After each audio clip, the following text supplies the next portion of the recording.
Alright, thank you guys for coming today. We're going to be talking about FEMA, and hopefully you'll get a better understanding of what the agency does. Alright, so a little bit of background about FEMA. It can be traced back to 1803 when there was a major fire that completely destroyed a town in New Hampshire.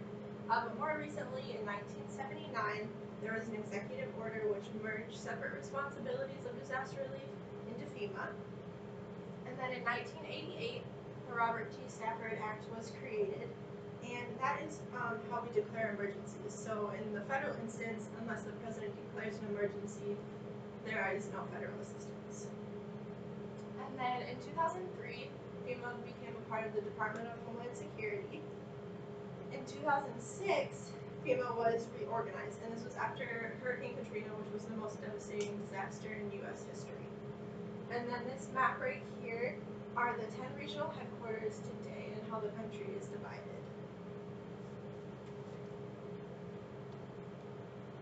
Alright, so disasters begin at the community level. As you can see right here, this pyramid begins with citizens and then it goes up to federal. So when you think about a disaster, you'll think about less severity and then extremely severe disasters, kind of like Hurricane Katrina. And so basically, the federal necessities are, or the federal assistance is only when the necessities cannot be reached by any of these other levels, when they are at a dire need for additional assistance. And then one thing that FEMA really takes pride in and really tries to spread throughout the entire nation is the idea of the whole community. So as you can see, there's a list of who's involved in the whole community. And really just the entire idea of the whole community is that it's a shared responsibility. Everyone has their own role, everyone takes part, and it really takes everyone, including businesses, nonprofits, schools, media, and all levels of the government to really pull through a disaster and become resilient in the end.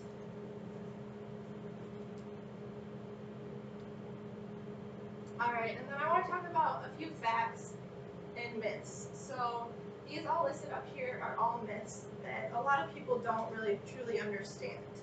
And so I do also want to hand out the sheet of paper for you guys that you can take home. So it does have these 4 myths on it, and then it also has a couple additional ones as well.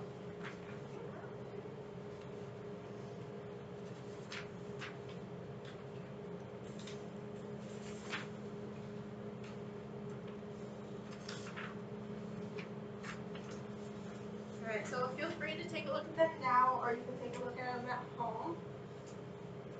Alright, so the first one up there is the federal government has total responsibility for disaster recovery. As we kind of talked about that already, that is incorrect. Local government has the primary responsibility.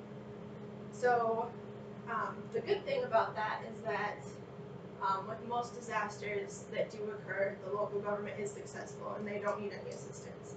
But then you see things like Hurricane Katrina or wildfires that we've seen more recently, and they need a lot more aid. It's not a little flood or anything. And then number 2, the objective of federal disaster assistance is to fix everything. That is also not true. They're only for necessities.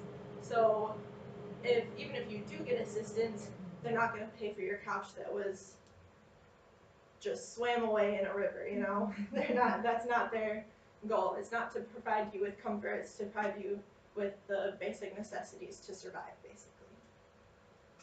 And then number 3, everyone in disaster areas is eligible to receive federal disaster assistance. And that is not true, unfortunately. There is a disaster process, and it all completely depends on the disaster and the individual, or if it's a business, whatever it may be, you have to go through a process.